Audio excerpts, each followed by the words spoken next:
Hi everyone, happy Wednesday and welcome to Wildcard Wednesday. Thank you for joining us today. My name is Ben Pulowski. I am part of our Learning Center team here at Geotab. Today we are going to be looking at the Fleet Industry Trend Report. So in the latest release of MyGeotab, you may have noticed that there is a new page in there which points to some fleet industry data, and this is being gathered by our big data team, in addition to all the other interesting stuff that they are doing. We're joined by Bob Bradley, who's going to be presenting today. He is our Associate Vice President of Data Solutions, and he's going to be presenting. So thank you, Bob, for joining us, and take it away. No problem. Thanks, Ben. So thanks for the introduction. For those of you that don't know me, I've been a Geotabber here for about 3 years. A little over 3 years, actually. And my role on the big data team is to manage a team of data scientists and a team of software developers to come together and put out some cool and interesting solutions. We've been largely in research mode for the past couple of years, and so this Fleet Industry Trend Report marks our foray into starting to deliver insights and information back into the product. So with that, let me tell you a little bit about what the Fleet Industry Trend Report is today. I'm happy to take questions at the end. And first, let me set the stage for you. And I mentioned this just a second ago, but this is really our first step in providing aggregate data into MyGeotab and into any one of our products, for that matter. We had an awful lot of requests over the past few years, and we've worked with an awful lot of partners and resellers and customers on different projects, and a lot of them are looking for benchmarking and how to do benchmarking. And so we approached this problem of benchmarking a little bit differently. We took a step back and we thought about, did some deep thinking on how would we approach benchmarks and what matters to benchmark various parts of your business. And this is our first step towards providing information that can be used for a benchmark. So it's Rev 1. There's more to come. I'm sure there'll be more questions and more thoughts from all of you after this presentation and after playing with this. I know it's a new tool, and to date we've actually got some really good feedback through partner account managers on some things that we should consider in the next coming month to year.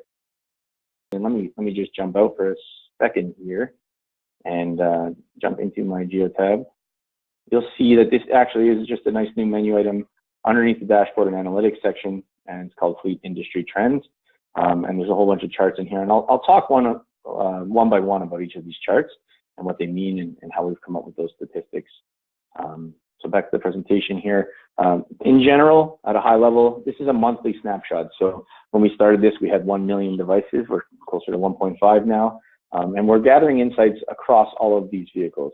And we break these insights down right now into 4 high-level categories. Fleet composition. So what do we see across all of our vehicle base? What is the composition of different makes and models that we have here at Geotab? And that we're using to derive some of this information. We looked at idling. Idling was a topic of discussion with many people over the past few years.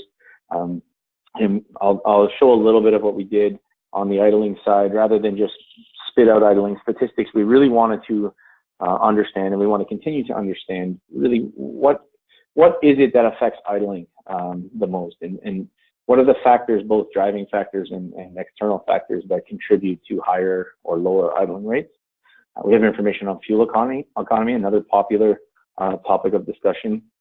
And then, of course, driver safety being another pillar that we manage here at Geotab. We thought, let's take a look at some of the behavioral characteristics of drivers across the board and see what that looks like.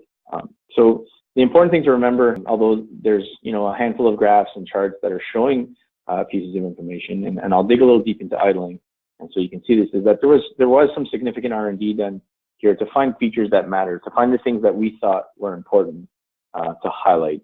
For example, on the idling side, if you're setting an idling target for your organization or for a subset of your vehicles, what should that target be, and what things generally impact other vehicles when they're doing their idling? Is it fair for you to apply the same idling rule to someone who's doing job A versus job B? And so we want to dig a little bit into that.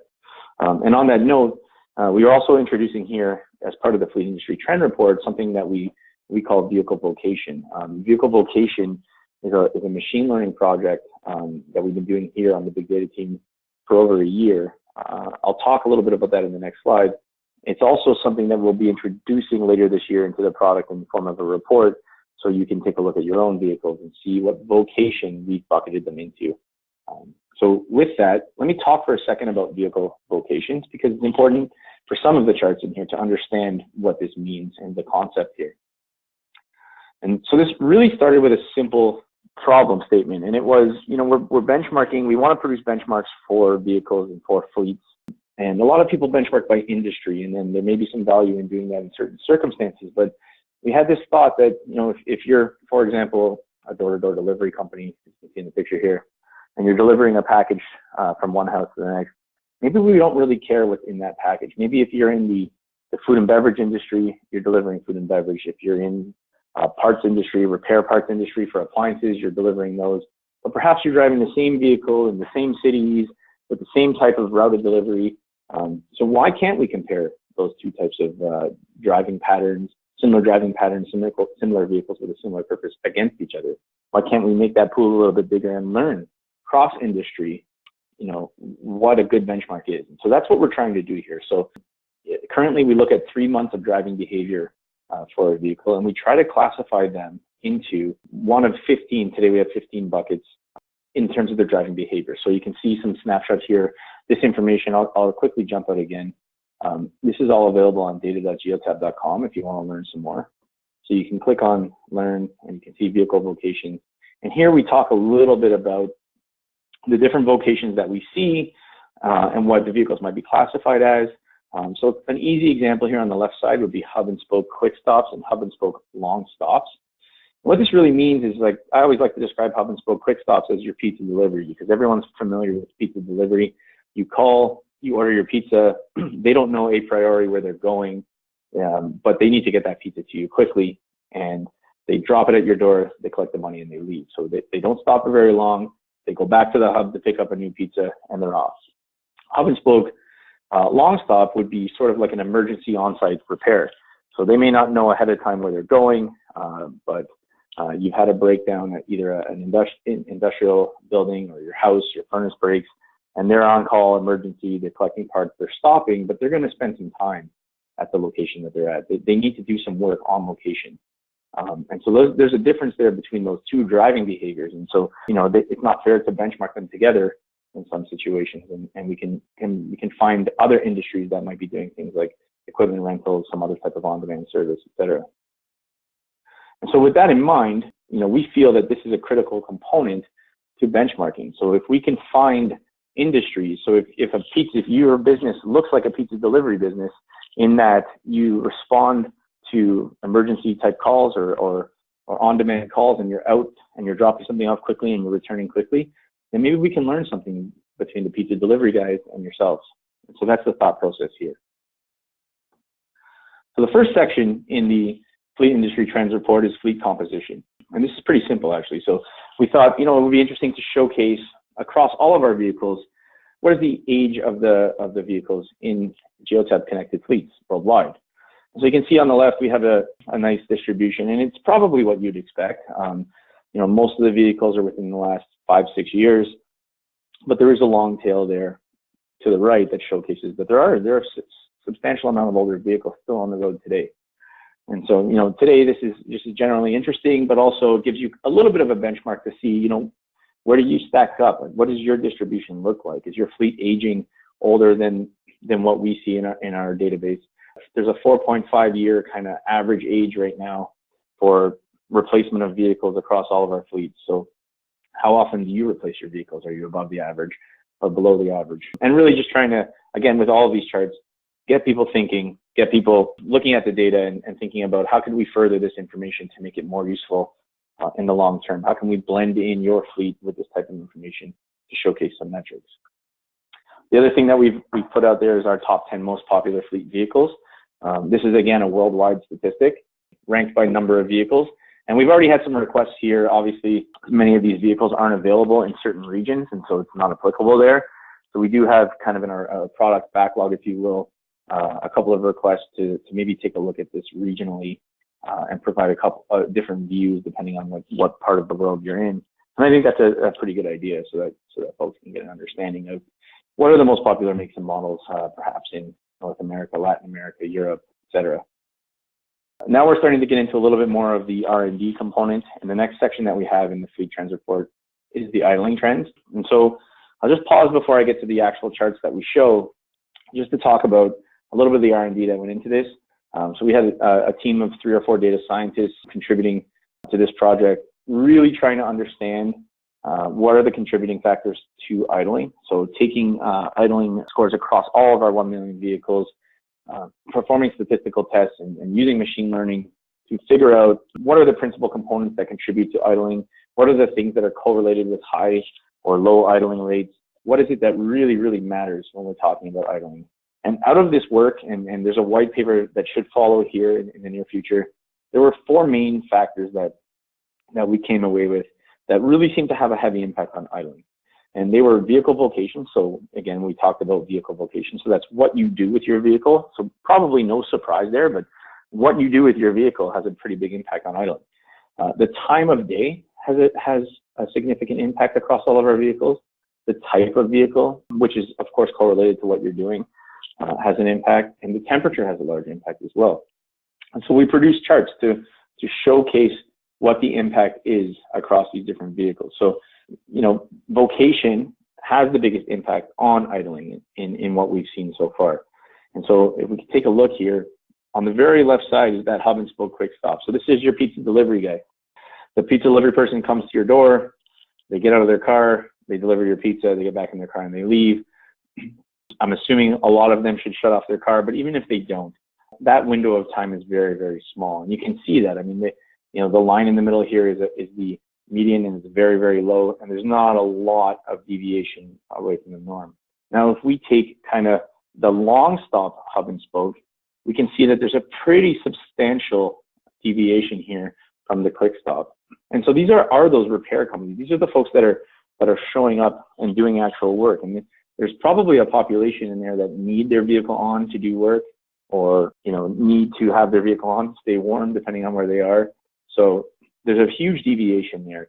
And if you're the type of business that maybe has mixed fleets, you can look at this and you can try and understand which portions of your fleet may need or require a slightly more lenient or slightly more aggressive idling rule because of the type of work they're doing. And you can use the vocations that we see across our 1 million vehicles to kind of set those boundaries. The other thing, no surprise here, is that extreme temperatures really do have a significant increase in idling, especially in extreme colds. Canadian company here, so I've been up north enough times to understand why that's probably the case.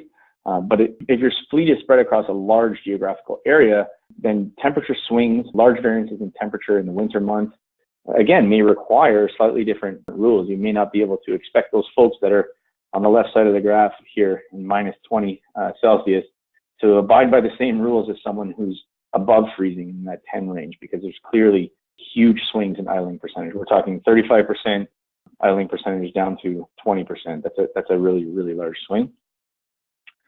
And this is a little hard to see in the presentation, but I can jump out to the deck to see, or to the actual add-in. So if we look in the add-in here, we can see that for hub and spoke quick stop, this is again affected. So this is a look at time of day. So we determined that actually the later you go in the evening and then the early morning, idling rates seem to jump quite a bit. And so you can use the charts, they're interactive, and you can take a look and see that these hub and spoke quick stop vehicles during the day when they're busy, they're out and their idling rates are actually pretty low. But for whatever reason, in the evenings, they tend to have higher rates. And this is generally true across the board, except for local vehicles that actually operate and do their job all day and all night. They don't change much throughout the day, which is to be expected. And then one other interesting thing we put in there, a little bit different than the others. So in the other charts, we're showcasing what has a huge impact on idling. And we thought this was a generally interesting kind of chart, because one of the things that didn't have a large impact in our analysis so far was the actual population of the city. So it had very little impact based on all of our data and looking at it across the board. So we looked at cities, we bucketed cities into population buckets, so we could cover urban and suburban areas. And it looks like, based on our understanding of these 1 million vehicles, that you really don't need to tailor your rules too much between your vehicles that operate in the city and your vehicles that are out in the country, because what we've seen is there's a pretty consistent idling percentage across those cities. Very, very low correlation between idling percentage and population density. So generally interesting chart. And that's how I would use that maybe to affect my fleet and my rules. Moving on to the fuel economy section. Again, this is a fairly simple to understand. At some point in time, I would like to be able to have you pull your vehicles directly in here, but this is already fairly useful in terms of looking at where you sit compared to the norm. So we've actually given distributions here of fuel consumption by engine size in imperial and metric. And you can take a look at the distribution based on engine size. So I just checked my own vehicle in my Geotab. It's a 3.7 liter engine, and I'm actually in the 14 range. So I'm towards the tail end of the distribution. So I'm actually getting pretty poor gas mileage. So something I need to look into. But you can take your vehicles in your fleet, take a look at the distributions here, compare, and see where you stack up. Obviously, you'd want to be sort of in that normal or below normal range, so you do want to be on the left side of the distribution. But this gives you a really good idea across all vehicles, all vocations, where you lie. In the future, this may be something that we also want to break down by vocation, and we also want to dig deeper into understanding and give it the same treatment that we've given idling as well. And when we do that, we would publish different fuel economies by different vocations and same distribution. We've also gone out here and we've taken the top makes and models. Again, this is a good one that might benefit from regional breakdown because we do have so many different vehicles in different parts of the world. But if you're driving one of these popular vehicles, this gives you a real concrete number looking at what's the average fuel economy for that vehicle, and you can see how far off you are. And then just general statistics for light, medium, and heavy duty trucks. It's kind of generally interesting. It's what you'd expect. But if your vehicle doesn't fall into one of these categories, at least you can see here maybe you could achieve, or what the average would be for that classification of vehicle. The last section we took a look at was driver safety. This one, we did look at breaking down by vocation. I'll get to that in a second. I know that in my Geotab, we have some stock standard rules that go out there, and it is very important that people are able to customize their harsh driving rules based on how they want their fleet to behave. In this case, we used the stock standard rules. We replicated those rules in our big data environment so that we could pull statistics across the board. So we really did normalize the rules across all fleets. And what we wanted to understand was what types of events do we see? And to my surprise, actually, cornering came up at almost 60%. So we had 58% of the events at cornering. Again, we rejig these numbers every single month. And the number of incidents per 100 miles was about 4.5. So, when you're thinking about how your fleet behaves and what types of rules you should put in place, you can look to this to kind of understand the ratio or the mix of cornering, braking, and acceleration. And also, this can be a little bit of a target for you to figure out the number of incidents per 100 miles. And we broke this down. We combined all of those incidents and broke this down by the different types of vehicles, just to give you another flavor here. So as I said, in the near term, we want to bring out a report in MyGeotab that will let you understand each of your vehicles and what vocations we see for each of your vehicles. And so you can then use that and take a look at this to figure out, maybe the target needs to be a little bit higher. So if I look at this chart here, I can see that the door-to-door and the quick stop folks generally have a higher number of incidents per 100 miles, whereas the long distance type vehicles, more highway driving, bigger vehicles aren't subject to the same number of incidents per 100 miles. So that's all I have in terms of the Fleet Industry Trends report. I think, the takeaway should be that this is the start of something. We do like getting feedback. So if you have feedback, and you can go to your partner account manager, give some feedback, or give some feedback right now on what you'd like to see in here. This is our first crack at it. We plan to integrate more and more big data tools and products into the platform over the coming year. So we're very, very excited about that. And hopefully they'll be the subject of future talks on Wildcard Wednesday. Again, to access this, if you're on the latest build of MyGeotab, you can go in, you can find it under the Fleet Industry Trends tab. You can toggle between metric and imperial and really take a look through here, figure out, which charts are most valuable to you, and let us know if there's something that we're missing. Take a look at the vehicle vocations information that we link out to, understand how that operates, and expect to see that in the coming months as part of MyGeotab as we continue to refine and improve our machine learning algorithms. But we really felt like we're ready to start to bring some information out to the customer, to let them use the information, to learn from you guys what matters and what we can do to make a generally better product for everyone. Thanks. Great, Bob. Thank you so much. Interesting stuff, and great to see, some information on all this data that we're collecting.